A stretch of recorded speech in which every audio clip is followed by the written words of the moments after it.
eyes watching from the trees. Angela had always found the dense forest surrounding her grandparents' estate alluring and haunting. As a child, she'd often spent summers running through the woods, imagining fairies and woodland creatures dancing around her. But as she grew older, those innocent days were tainted with stories of people disappearing, never to be seen again. Some say they got lost, others whispered darker tales. Now, in her 20s, Angela was back at the estate to take care of the property following her grandparents' passing. The forest, once a symbol of freedom and adventure, now loomed over the house with an unsettling stillness. Every evening, as the sun dipped below the horizon, a heavy fog rolled in, wrapping the trees in an eerie blanket. One evening, after finishing up her work, Angela decided to take a stroll, retracing the paths of her childhood. The sun was setting, casting a golden hue over everything, and she felt a nostalgic pull, but as she walked deeper into the woods, she couldn't shake off the feeling of being watched.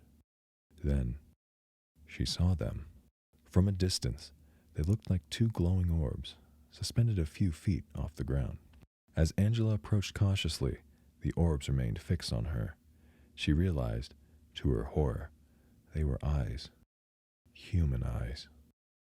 But there was no body or face, just eyes floating in the darkness, staring intently. Panicking, Angela began to back away slowly, but wherever she turned, more eyes appeared among the trees, watching her every move.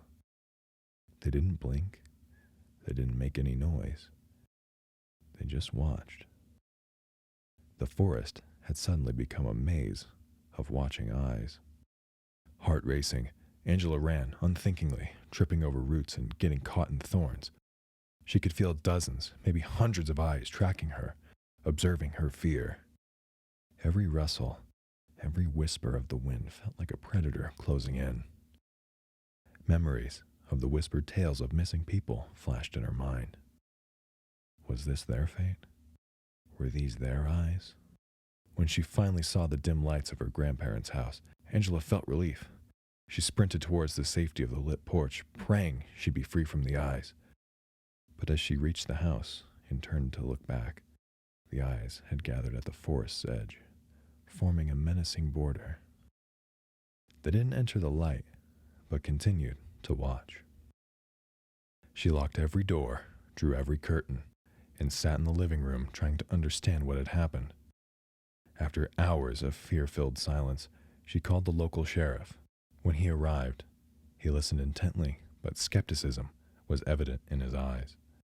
He assured her it might be the tricks of the light, combined with her anxiety of being in the house alone.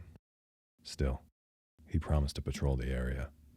But as darkness enveloped the house every evening, the eyes returned, keeping their watch. Angela eventually sold the property, unable to bear the constant surveillance. The new owners never complained of any eyes. But then again, after a year, they disappeared without a trace. The estate remained abandoned, with locals avoiding it at all costs. Some say the forest claimed what was rightfully its own, and if you listen closely on foggy nights, you can hear the whispers of those who ventured too deep and were never seen again. And as far for the eyes, they're always there, waiting for the next wanderer to watch.